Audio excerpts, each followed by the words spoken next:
Hello everyone, Flapjack Pants here. Welcome back to another episode of the Let's Play series.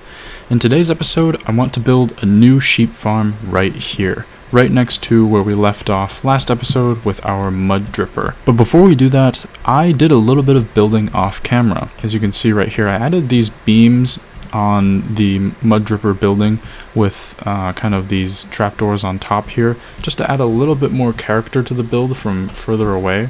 I felt like just the plain wall here was a little bit boring, so this kind of breaks it up a little bit. The copper aging has still not fully finished. If we take a peek inside, yep, this is still fully normal copper. It's not oxidized yet. Before we get our sheep farm going, I actually need to get some sheep. So the original sheep from my starter base, I believe, have all died. And ever since I've made the mob farm, made that mob farm there, and then switched to this one, I've been basically crafting string into wool the entire time. And that's not the most efficient thing in the world when it comes to like making small amounts of wool. It takes a lot of dye. It's just really annoying. In order to get the sheep for this farm, I think I'll just clear out this area here and set up a classic pen right here. And boom. Alright, so something simple like this should do for now. All I have to do now is lure over a sheep. Now I'm pretty sure that there's a good number of mobs spawning over here in the further reaches of the city. So we have one sheep right here. I'm gonna get his attention. Okay, there we go. Let's get this guy in. This is a pretty treacherous area here under all the roads. And sheep number 1 is in. Okay. Let's go look for a sheep number 2. Yep, right there. Okay, and number 3 actually. Okay, so the more we get in, the better. So it won't take as long to breed them. It's a pretty risky area once again. Okay, now will they fall down here? I think they should, yes. And alright, here's the first 3 sheep. I'm just gonna breed them up.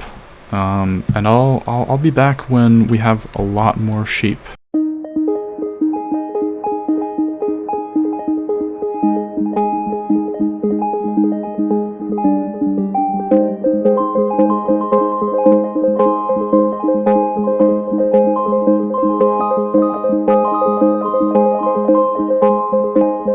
Alright, so as you saw in the last clip there, I actually ran out of wheat. I had to go back to my old base to harvest some. But yeah, as you can see right here, I have bred up all of the sheep that I'll need for this. I think this is around 18 sheep right here. We only need 16. Also, in the meantime, I actually gathered probably most of the materials that we'll need for this farm. Alright, so let's get started right away with the collection system. This is going to be a bit of an interesting system because the storage is going to be in the ceiling. This sheep farm is diamond shaped, and that's for a reason I'll get into a little bit later. So all we have to do is just copy this onto this side again. These are going to be the hoppers where all of the wool, we place them all in this pattern like this. What we're doing is we're putting the sheep into a bunch of little pods where they can eat grass and then be automatically sheared. I'm just covering in the gaps here so that the farm would be better to look at from below there on the ground. Now we need to put rails here on every hopper. Some protection for the rails. We're going to put a hopper minecart in every single one of these.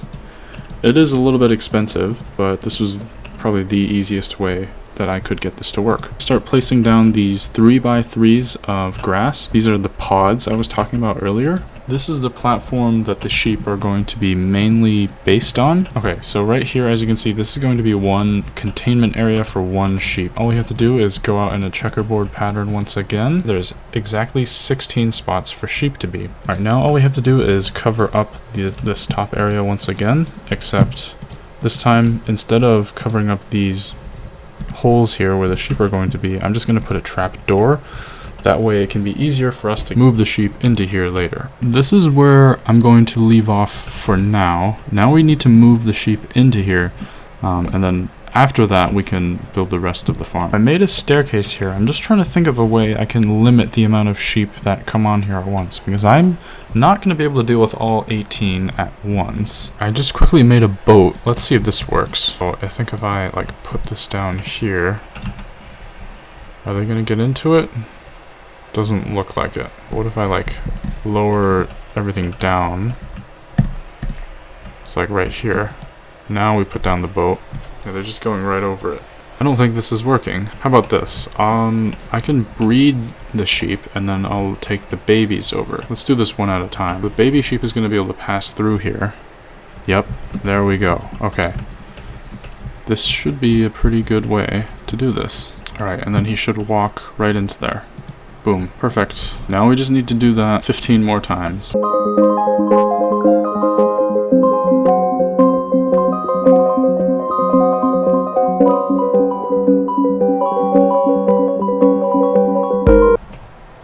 How weak is this guy right now? If he's too weak. Just to stop them from jumping off, I'm going to widen this staircase.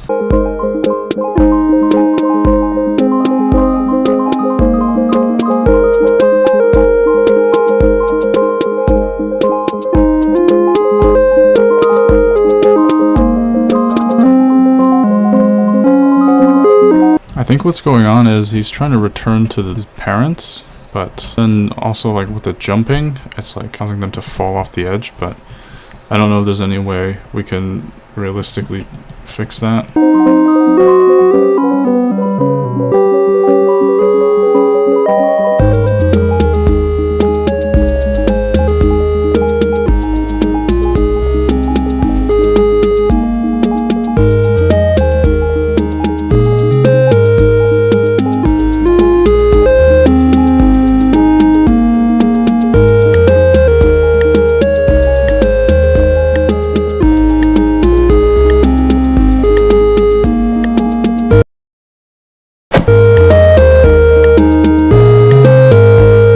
Alright, so now that all of the sheep are in here, we just have to wait for them to grow up, which, yeah, as you can see, some of them already have.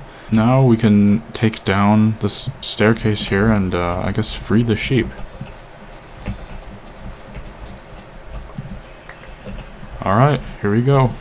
If they contribute to lag too much, then we might just start killing them, but, you know, hopefully that doesn't happen.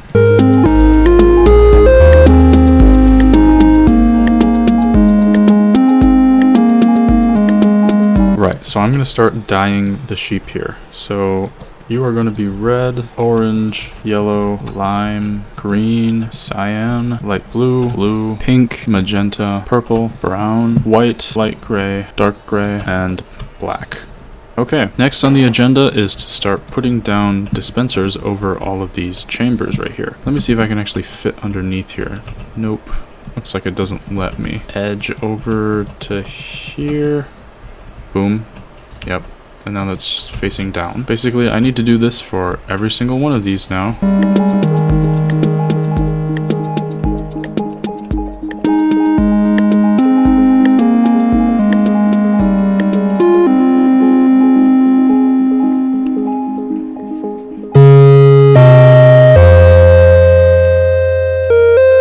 Alright, so that's all of the dispensers in place right here.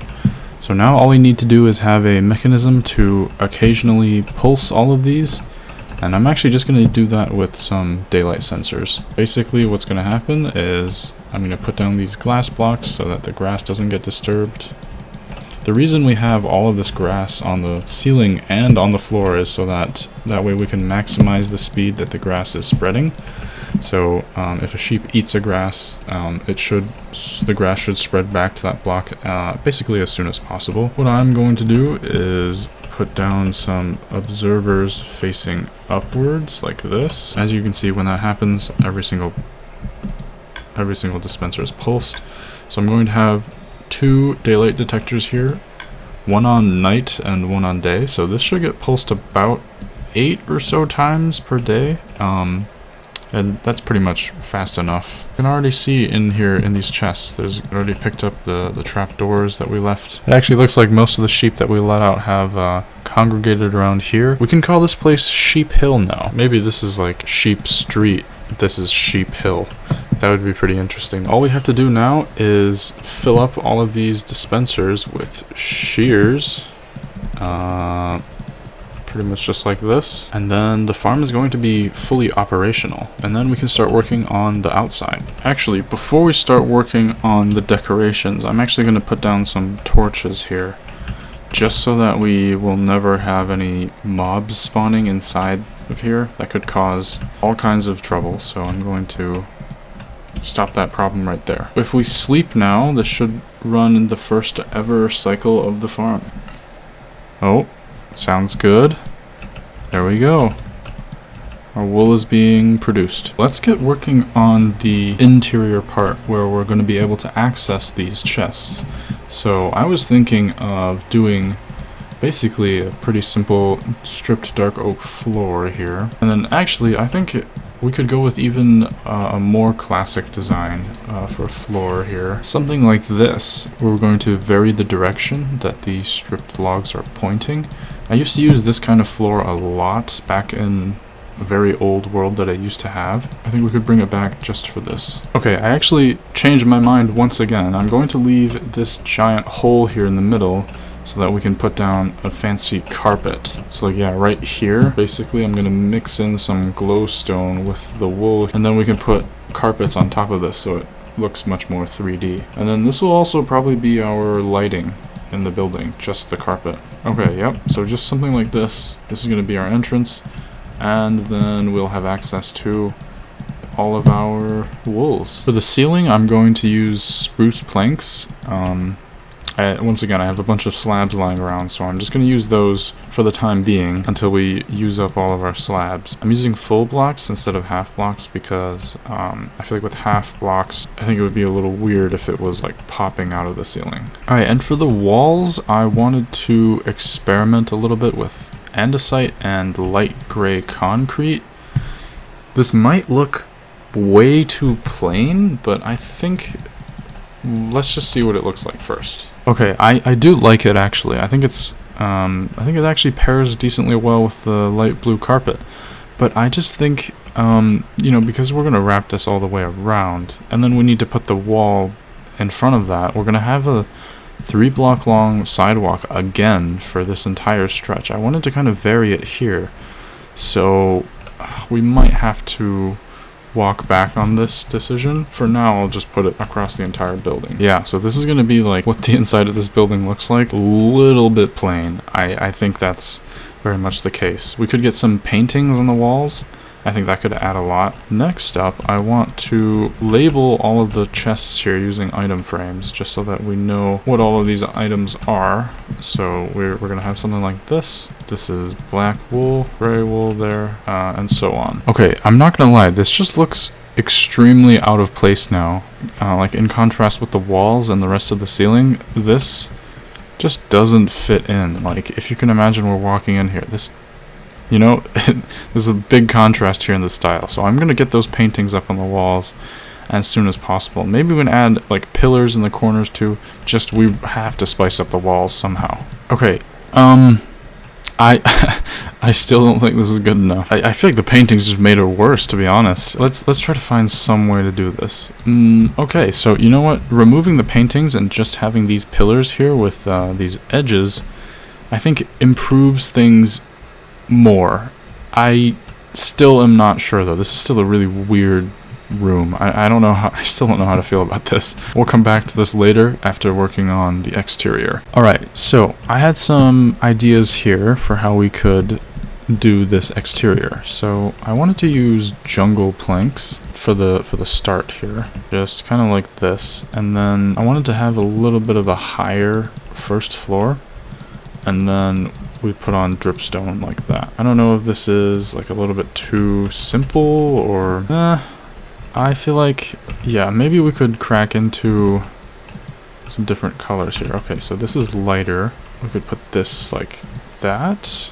Yeah, I do like this. Interesting. Okay, so basically this is what I came up with for the first floor. I think just looking at the colors, I do like it quite a bit. We're going to add a lot more details and stuff to this facade once we're done just putting up the walls. Let's put up the second and third floors right here. The colors I've chose for this are sandstone. This is going to be like the main meat and potatoes of the build is going to be sandstone. Then we can kind of get into like a little bit of birch here and there. Now we switch into oak. Let's see what this looks like. I think it could be good. It has the potential. And then our roof is going to be made mostly out of these different stone type colors, and I might mix in a little bit of cobblestone and andesite as well. Actually, I don't like the way the stone is looking here. It's just a very bland color, honestly. I think what would be better is if we used, I don't know, something red.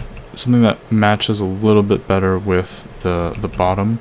What if we tried acacia stairs? Turns out I did actually have a few acacia stairs lying around storage. Let's just see. I could imagine this being a lot cooler. I think this whole area could be enhanced a little bit more if we decrease the height just a few blocks. That means we would have to, I guess, make the wall here, but that's alright. And now this is the level that we're adding stairs to. Alright, this was the last of my acacia stairs in storage, but yeah, I think I like it. I'm not too sure, honestly. We definitely need to sort out this edge here between the birch and the sandstone. That looks a little weird. But maybe reduce the amount of oak too. But I think it's definitely a way we could do this. Alright, so I've just resupplied myself on acacia stairs, so we can just finish this facade first. Okay, I do like acacia stairs. I've made up my mind, but I don't like how the overhangs here are inconsistent, because this hits into this building and then this doesn't. So it looks a little bit strange. We should have this part be consistent like this. You know what? I think it's pretty cool. I like the way this is going. Maybe we just replace these with like slabs instead. This could look more natural. Let's just fix the border here between the sandstone and the birch, because it looks very strange. And then also the boundary here between the oak and the birch. I think we just need to add in some windows here to take up this big empty wall.